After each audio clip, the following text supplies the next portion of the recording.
Well, hello, everybody, and welcome back to the Places We'll Go show. And today I'm delighted that we've got the hugely impressive Crystal Eisinger on the show. Good morning, Crystal. Crystal, welcome. Good morning. Lovely to be here. Well, it's fabulous to have you on. I've obviously know you through the Marketing Academy. So you're chair of the Scholars Alumni, which, for those who don't know, the Marketing Academy Scholarship is really to help marketers on their upward journey in their career. And so there's a growing and impressive alumni, and Crystal chairs that. But there's a lot more to Crystal than that, let me say. So I'm just going to rattle off a couple of interesting things. Sort of took my breath away when I read this. Forbes 30 under 30, Management Today 35 women under 35, Adweek female is future winner in 2020, Drum 50 under 30 outstanding women in creative and digital. So you're kind of leaving your mark in the world already. But I'm not surprised. From knowing you, you're hugely impressive and very concerned about impact. We don't usually talk about people's education because it's not typically relevant. But in your case, got an MPhil from Cambridge in political thought and intellectual history. I think that's probably why you are a relatively big thinker and think about the big things. But just in terms of the Crystal's background, did a wide range of internships, and I think we probably should talk about that because how one goes about getting internships and what they can bring. You were a scholar in 2019. I think you started your career in the CBI, but Google is probably the sort of the framing thought. You were there for 6 years. Then went a little bit the road less traveled, and we'll talk a bit about that. Back at Google now. As I said, Crystal is a big thinker, very concerned about impact. Also works for Media for All in their committee and also their diversity lead. For those who don't know, Media for All supports underrepresented ethnic communities in the UK advertising industry. So you've massively packed it in. My God, make me feel like sort of, slightly inadequate in one level.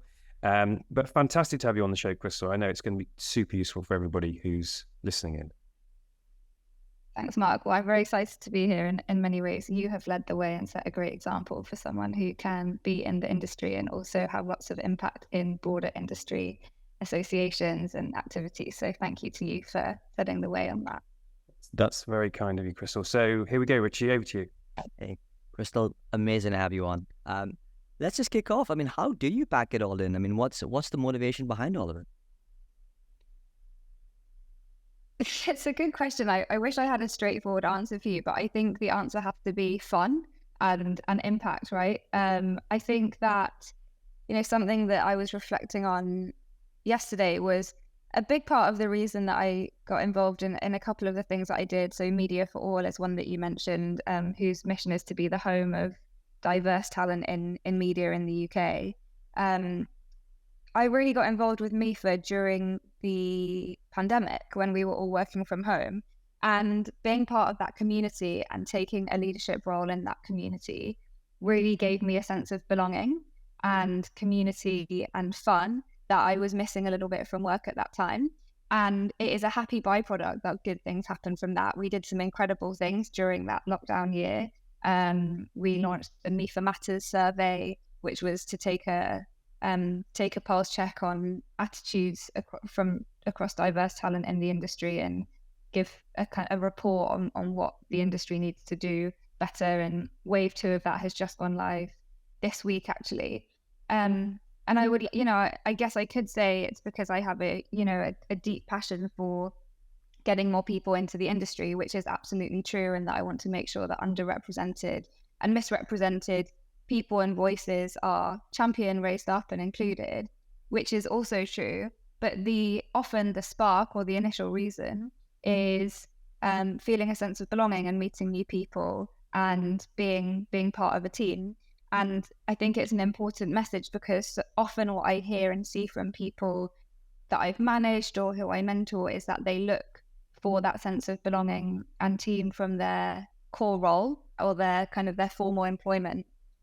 And they look to that formal employer for their social life, for their impact, for their pay, for their promotion, for everything. And actually what I've learned and have always done throughout my career is almost deleverage the power of just the individual employer in your life, so that you do always have a incredibly diverse network, diverse range of interests. And that means that you're never reliant on that sole employer or entity to, drive your happiness or meaning or sense of belonging. I love that. I mean, you strike a chord that chimes with me. Deleverage the power of an employer. I mean, I've taken that to the extreme in terms of obviously going portfolio. And I use the word defragilize, but I think it's the same point. You talk about happy byproducts, but yeah, side hustles to the fore. In terms of the motivation, fun, and impact, I love that. I mean, it's very pure, very simplifying. Where do you think that comes from? I think that my super strength, or one of my super strengths, is in connecting people. I get so much joy from making connections. And I don't know, it might be the same with either of you, would love to hear. But something that brings me the greatest joy is when I know that two people that I've introduced as friends or, in a networking capacity are hanging out without me. Like, nothing makes me happier than feeling like that I've created that and that they've wanted to spend time with each other outside of our relationship.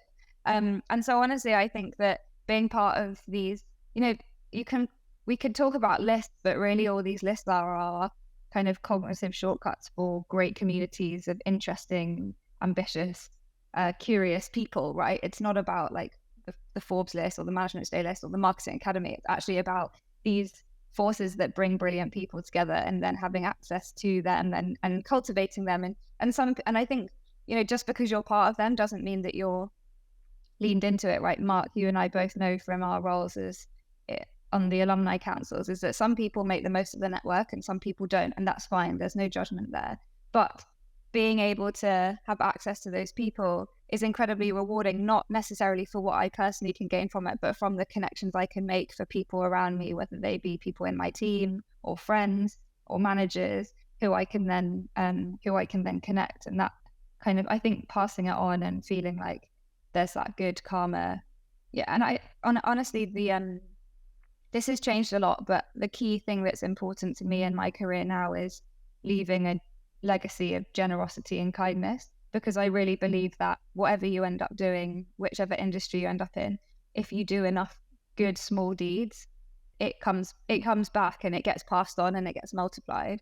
And so I think, yeah, without wanting to sound overly worthy about it, I know this isn't a very like marketing answer, but it's nice to be nice and to help people. And I think that's what these different communities and networks enable me to do. Oh, Crystal, but I've certainly seen you play that out through and through the years in so many different guises and capacities. It's wonderful. I want to pick up on something. It's funny because both of you of course, Marketing Academy alum chairs, either for the scholarship and the fellowship. And you coined the phrase, making the most out of your network, and not necessarily for yourself, but for the help of others and connecting people. But you talked about the fact that a lot of people don't lean into these various networks that they can take advantage of. And I just maybe wanted to get your sense or maybe some advice on how would you advise someone else to make the most out of maybe forging a network and then making the most of the networks that they're in.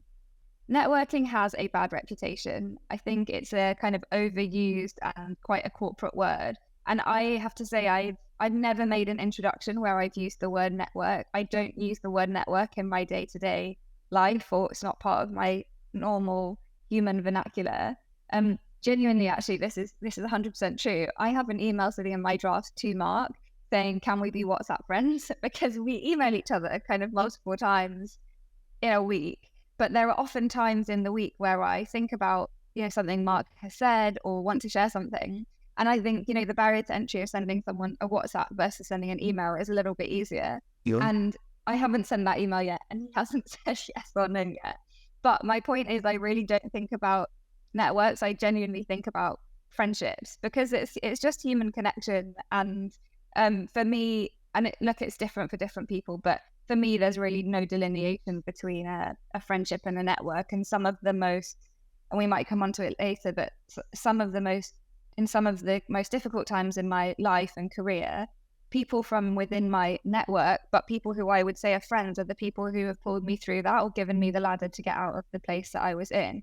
So yeah, first of all, I would just say network to me is an artificial term. I don't really think of anyone as within my network. I do just think if you have a connection with somebody, then to me, you're a friend. And if you need me to come help you change a tire because you're broken down, or if you need an introduction to someone, it doesn't really matter.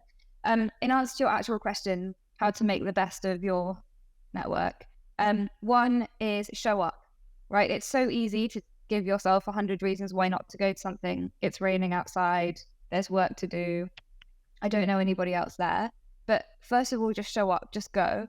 Because often actually I've made friends with people who didn't particularly love the networking thing that we were at together, and that creates a common bond, right? Like we've all been in those situations where you're kind of like, oh, this is so cringe or whatever it is. So I think if you're not in the room, you can't make those connections. And honestly, it does just come down to human chemistry, right? When you're in the room. So I would say, first of all, just show up, even though there's a million reasons not to.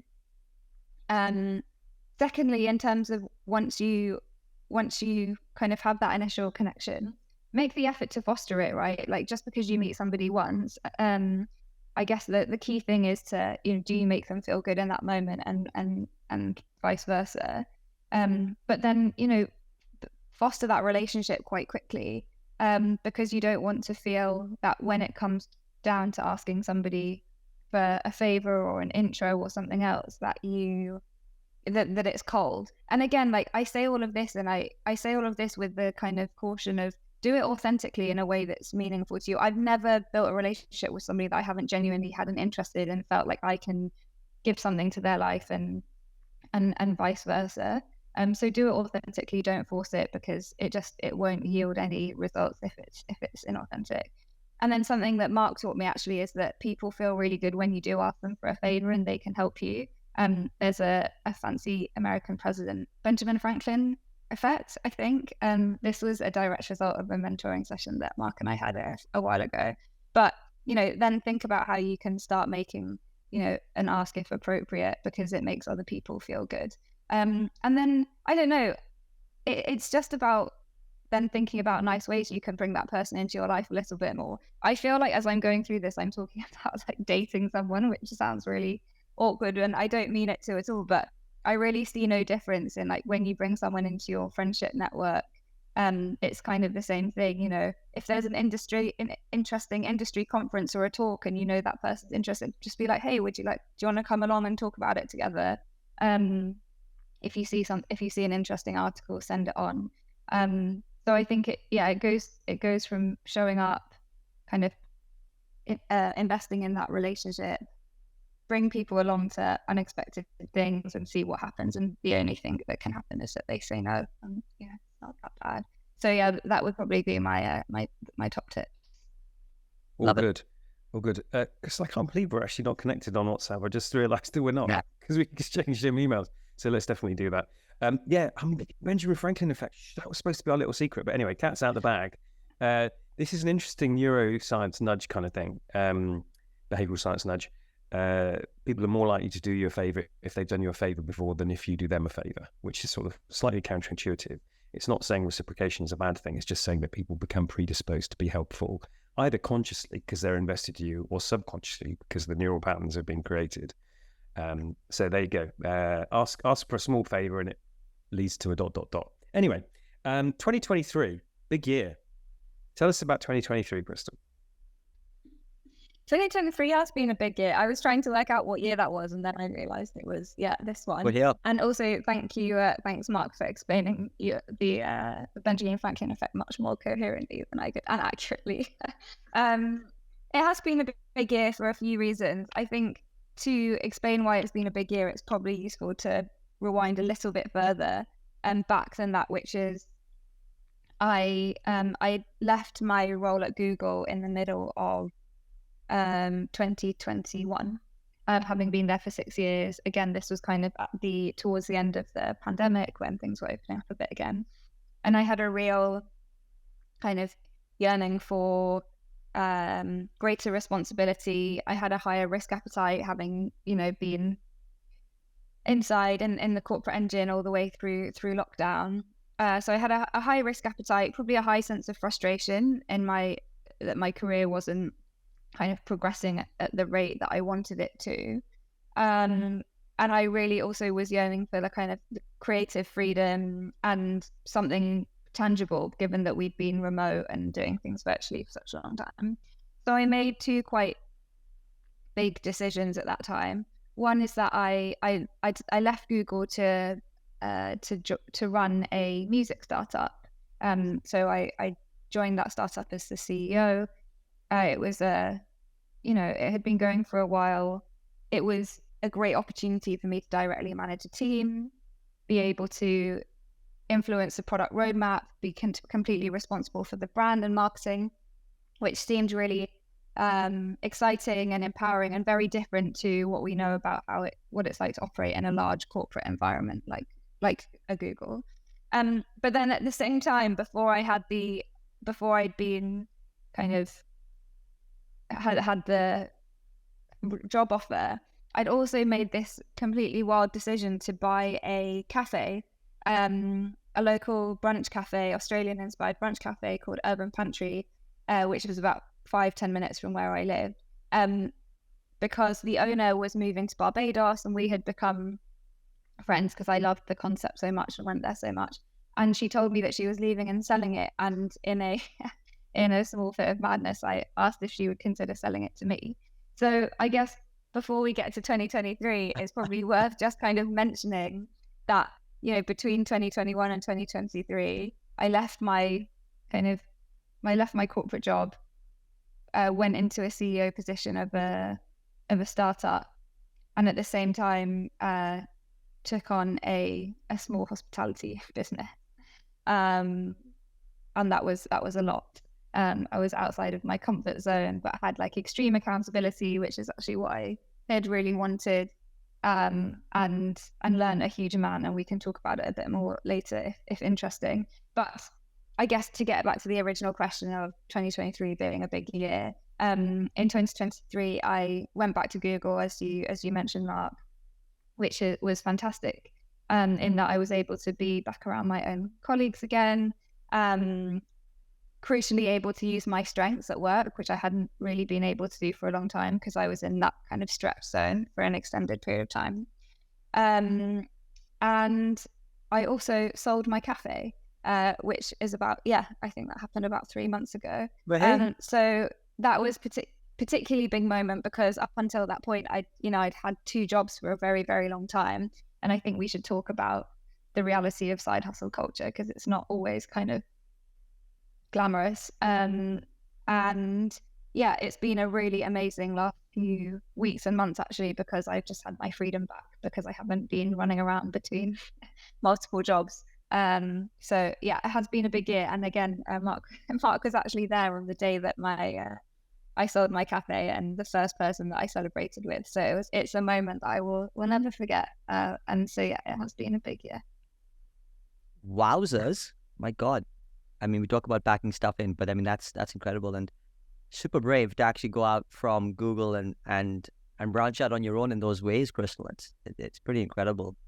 What I'm intrigued about is, I mean, clearly, I mean, you'd obviously thought a lot about the kind of things that you were looking to get out of going your own way and figuring stuff out, and that accountability that you talked about and a whole host of other things.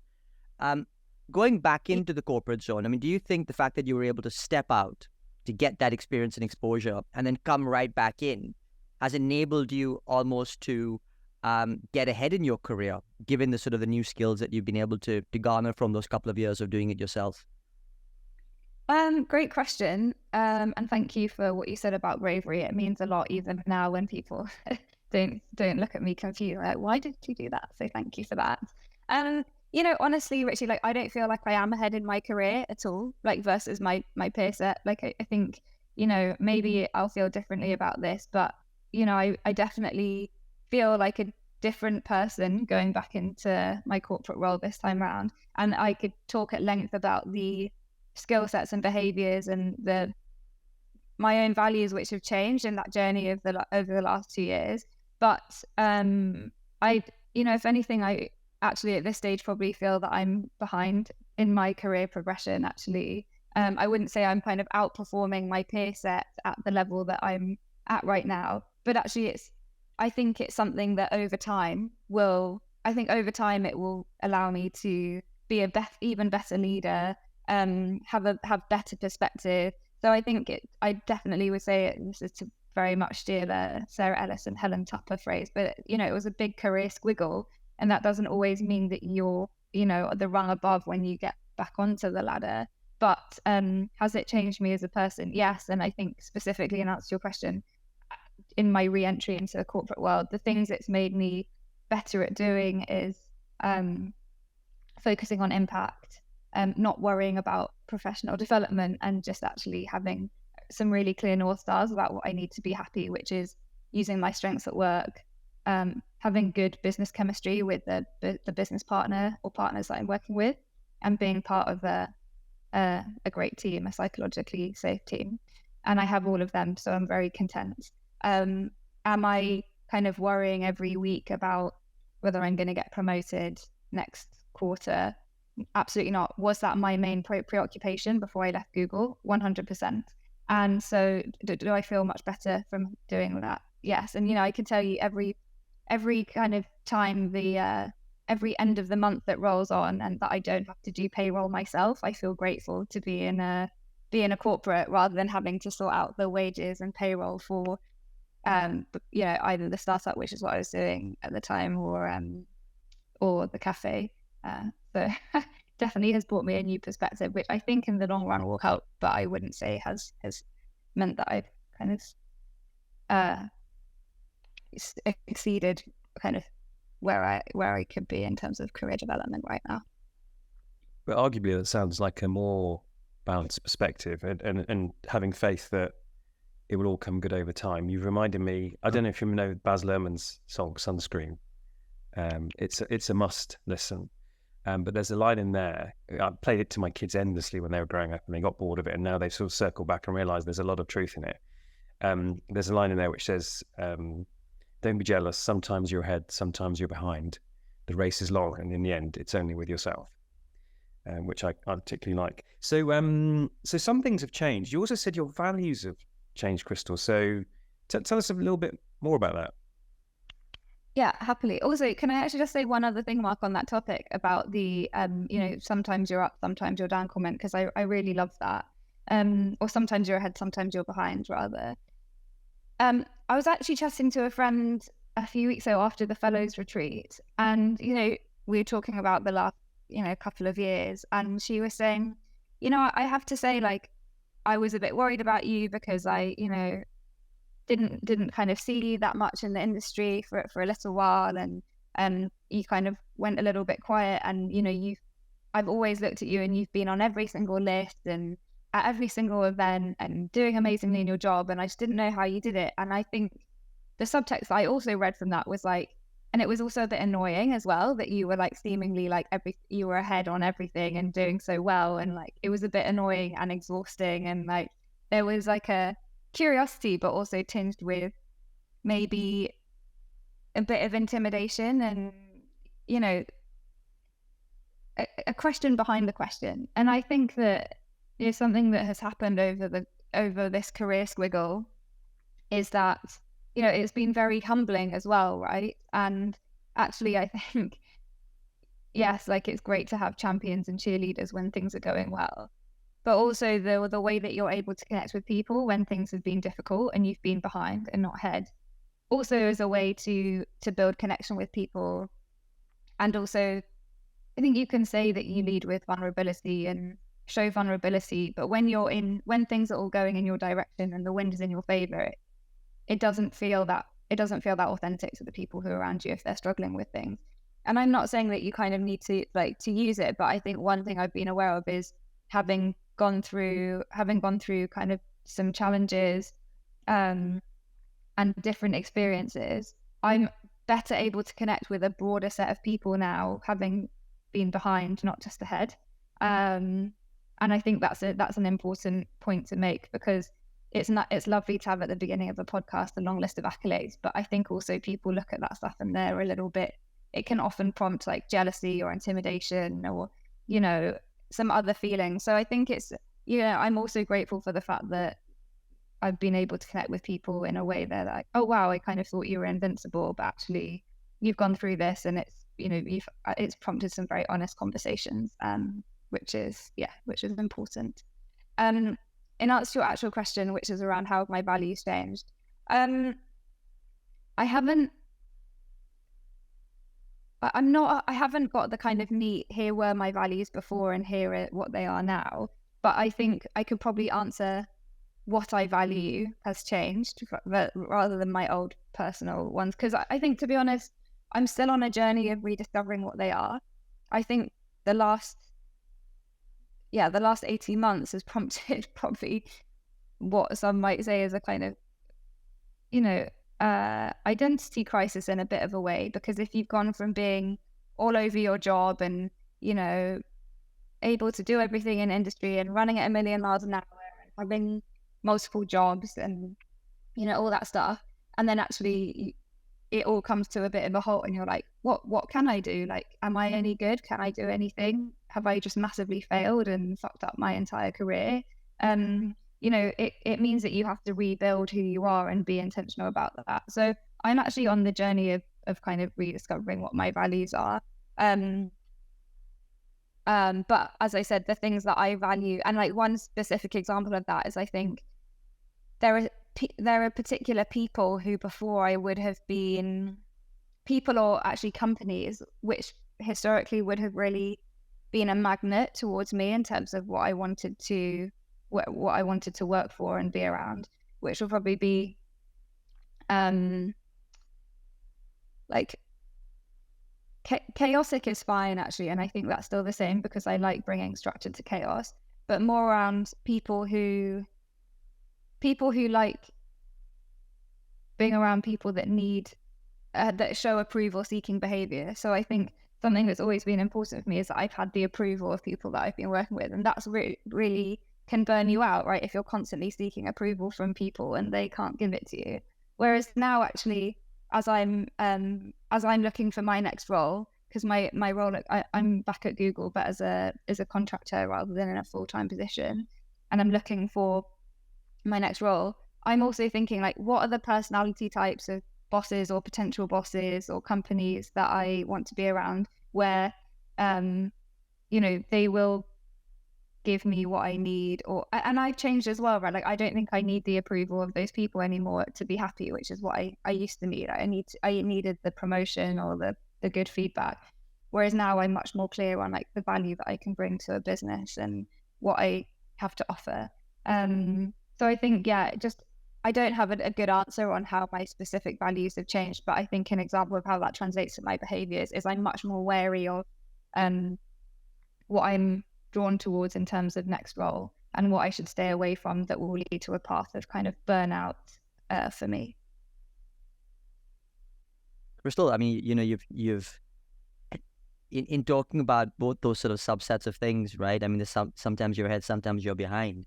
I love the thought that you're now in a position to be able to connect with a broader sense of people, and a question behind a question. What a lovely turn of phrase. And I think that's such an important thing for people to remember, because often in any case and scenario, there's usually a question behind a question, and we need to really discover that in order to really get to the truth of what people are expecting and asking of us. Some wonderful things around values, and I love the thinking around sort of being wary about who you are drawn to. In my world, I often think about that in the context of business partners, and extraordinarily now careful, having seen and been through a whole host of things, very humbling, that I'm extraordinarily wary about who, you make company with in that respect, just like a boss, I guess, a business partner in many ways.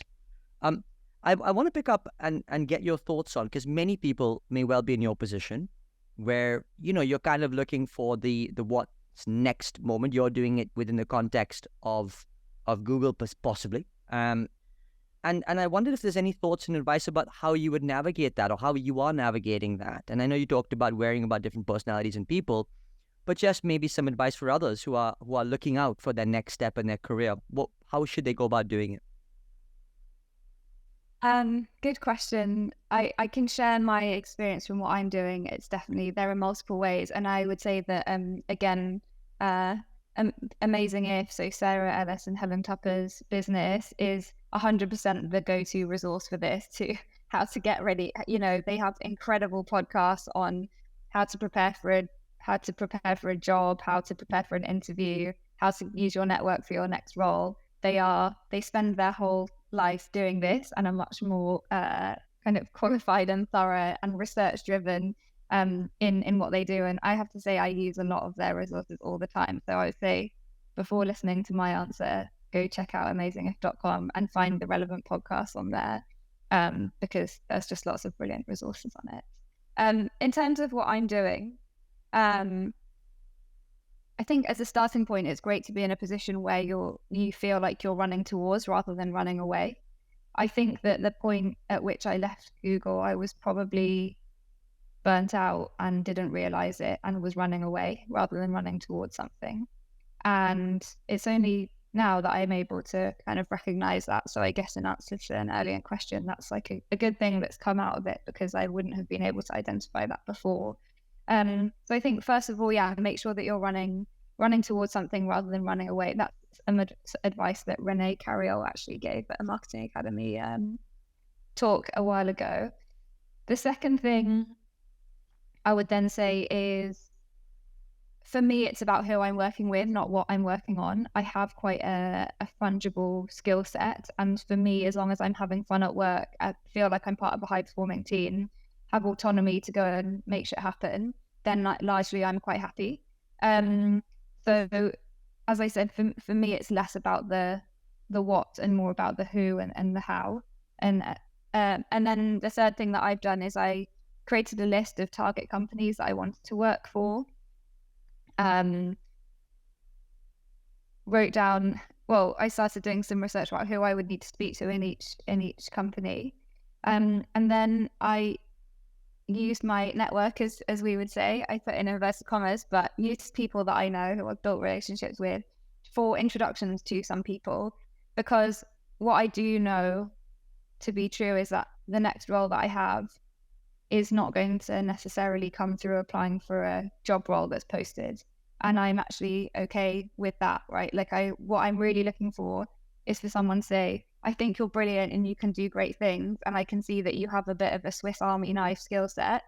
So I want you to come and be part of my team and work on these different things. And you don't have to be confined to a specific role description for it, and do great things, and you will have a great journey in this company or with me. And really, that's what I'm looking for. And the only way that can come about is through meeting people. So I have my target list of people. Target list of companies. There are about 10. I've identified the people that I want to speak to through a various of kind of, again, this is like an amazing term, but like weak ties and stronger ties have reached out to those people, and I'm in the process of setting up meetings. But, as I said, for me, if it's not just about those 10, it's not just about those companies. If I had a brilliant conversation with somebody and it was in a new industry or a company that wasn't on that list, for me, it's about finding someone who sees my potential and wants to support my next career phase. So that's what I'm looking for. Maybe it's the wrong way around to go about searching for a job, but I love my current role and would stay, as I said, if I could, if it was in a permanent capacity. So I'm in a privileged position to not be running away from anything, but that's the approach that I'm taking at the moment. Love it, Crystal. Just to bank a couple of things. Amazing If, 100% go-to resource. What Helen and Sarah are doing is incredible. Obviously, Helen, if you remember Richie, Helen was on the show not so long ago, and that was super inspiring. Also, you've given me a little bit of a gift. I've quoted the "don't run away," make sure you're running to something rather than away from something. And I'd forgotten it came from Renee Carriol. So I've been doling that one out forever and a day. And now I can attribute it better, which is great. Okay, so changing gears slightly, you're in a good position to sort of have a panoramic view of marketing. So what's next for marketing? Is marketing got an identity crisis? What's next for marketing? Not a small question. I don't think marketing has an identity crisis. Because I still go to industry events and see the caliber of people that are in it, and I feel really heartened by that. Going to being at the Fellows Retreat or going to any of the amazing industry events that we have the great privilege of going to on occasion. that gives me a lot of energy about the industry. And there are also some brilliant kind of organizations like School of Marketing, like Media for All, like the Marketing Academy Foundation, that are doing a lot to encourage new people into our industry as well.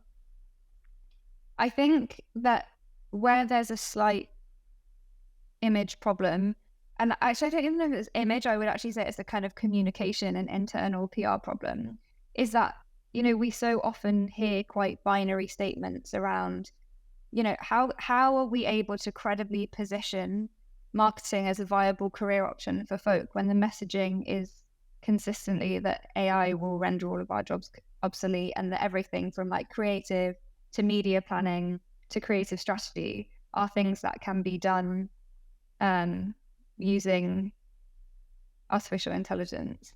And I think that's where there's a bit of a tension. And I think that there's a much more nuanced version of this, which is, how do we use AI to optimize the work that we're already doing? Like creating the 50 different versions of an asset for all the different platforms that you're going to, you know, post that ad on, which is already happening, right? It's already baked into Google's ad products, right? And I think that's an incredible use case of AI, whereby we can then think, well, where do we need to use our time to do more of the human intelligence part of the marketing equation? But I think for as long as we kind of think we just need to be a little bit careful about how we talk about it, and not being and be nuanced to make sure that we're not scaring people off by making these like grand statements. You know, you have very senior kind of creatives, and you may know what I'm talking to, are kind of constantly being like, advertising is dead, and it's like, you know, who's going to be working on your next campaigns if you go around saying that all of the time? What I do think is that, and maybe I'm jumping ahead a little bit, you know, what I would love to see from marketing in the next few years, and where I think there's so much hope, is like creating work that gets talked about is the best thing in the entire world. Whatever part of the chain in marketing that you're at, whether it's outdoor or digital, or, as I said, media planning or creative or copywriting, seeing work that goes out into the world that gets talked about is really exciting. You can call your parents and tell them that the ad at their local train station, that you were a small part of that, and that is exciting. I would like to see companies giving their marketing departments investment in long-term build branding activities that then generate the type of work that everyone is talking about. For me, the ad that did that was the Dear Sophie Google ad. And this is way before I joined Google, right? Like, for me, that is an ad that really has stuck with me. It still makes me cry when I watch it. For any of you that you don't know, a father opens a Gmail account and kind of sends his daughter Sophie image photos and notes for her to read, like, when she's growing up. And, you know, you may remember there was the Cambridge Satchel Company, and like all of those things for me like made me feel like, yeah, I had such a strong emotion around it. And then thirdly, what I'd like to see more of, and I think there are some great pockets of this, and again, the Media for All community is really brilliant at this, but it's more activism within the marketing outputs that we produce, right? I think, you know, there's been a real sea change in the type of the cast of characters that you see on screen in adverts. But actually, you know, the next step is behind the screen. How do we make sure that people involved in the production of all of these are part of diverse teams, so that that we're going the whole way through the supply chain and making sure that they are more equitable and diverse. So yeah, I don't think it needs an image overhaul. I think marketing just needs to keep being clear on what it's trying to achieve, and the more great work the more that we create as an industry, the more great talent we'll get in, and that I think the industry will just continue to go from success to success. But maybe I have rose-tinted glasses about it. What's your perspective? What's your perspective, Mark? Yeah, I mean, I think there are challenges in terms of particularly with the pandemic, cost of living crisis, and so on. More in terms of sort of, you know, commercial reputation side. So I talk to many CMOs who, feel like they're being somewhat marginalized from the boardroom. Only 27% of CMOs have an impact in the boardroom, and 80% of CEOs don't trust their CMO, don't trust or aren't impressed by their CMO, as opposed to only 10% of CEOs don't trust or aren't impressed by their CFO.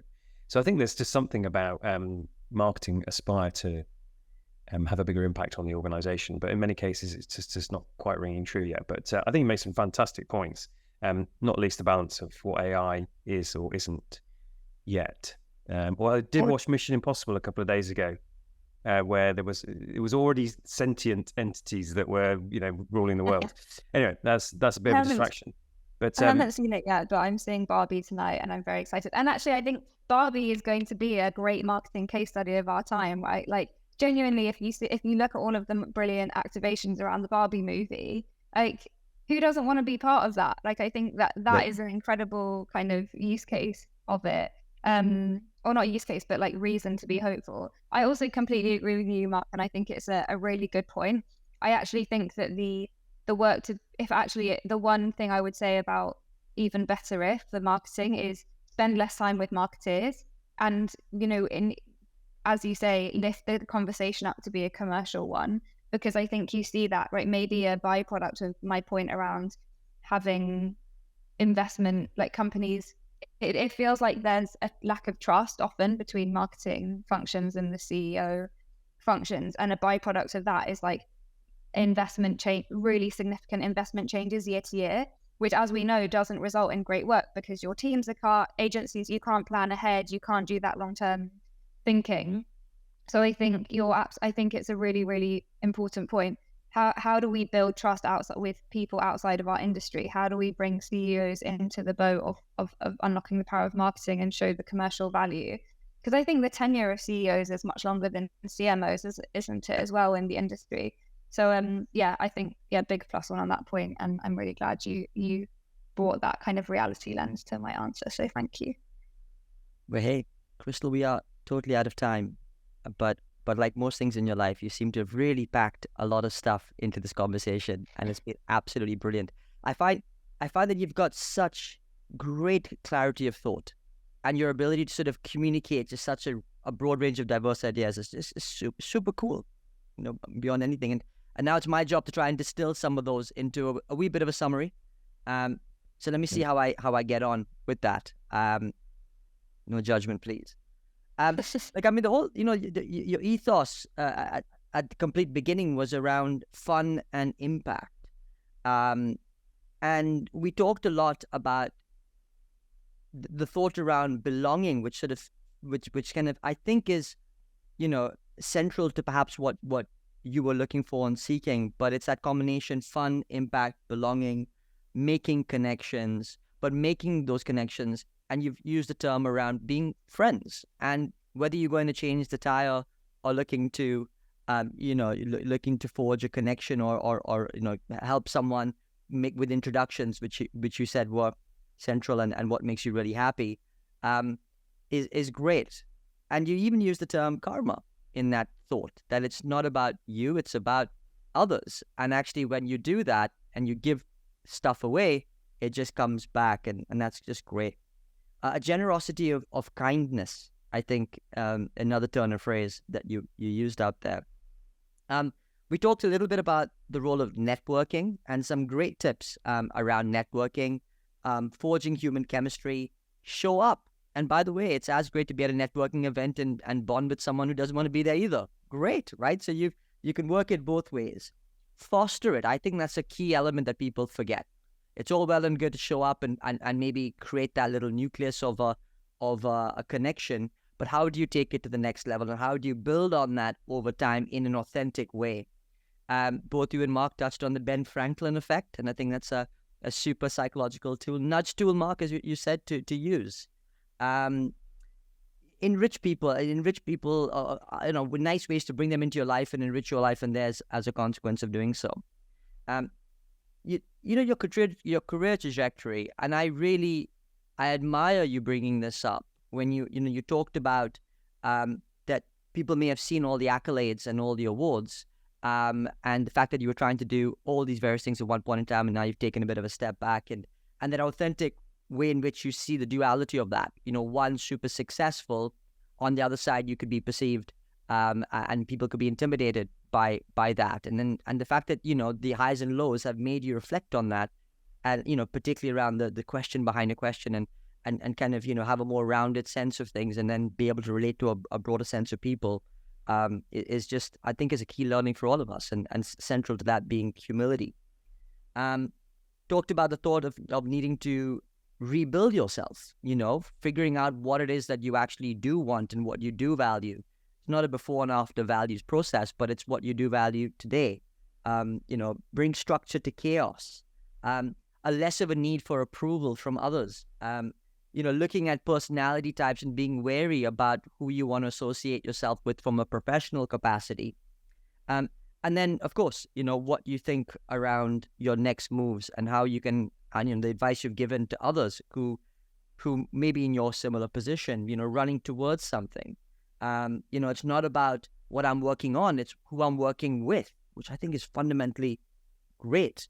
Use the network for those intros, to be able to get into those places and spaces. Have a strategy around it. You talked about your 10 core target companies that you would want to work for. Of course, open-minded about other things if other great people come into your life and spaces and inspire you and take you on that journey. You've got a Swiss Army knife skill set. Oh, very cool. I like that. I like that phrase. And finally sort of finishing off on the future of marketing, as it were. And, despite all the rhetoric around AI taking our jobs, I think we've got lots to be proud of and lots for people to want to get involved with us. And I think we're making great strides in our industry. And you are a trailblazer in our industry, Crystal. I have to say, it's been wonderful seeing you and getting to know you over the years, and particularly even from afar on social. And you're a real cause for inspiration for so many people. So it's just been an absolute pleasure to have you on today. And I really wish you every success in what's about to come, what's happening right now and what's about to come next. So there you go. I hope I've done you justice, Crystal. Thank you so much, Richie and Mark, for having me.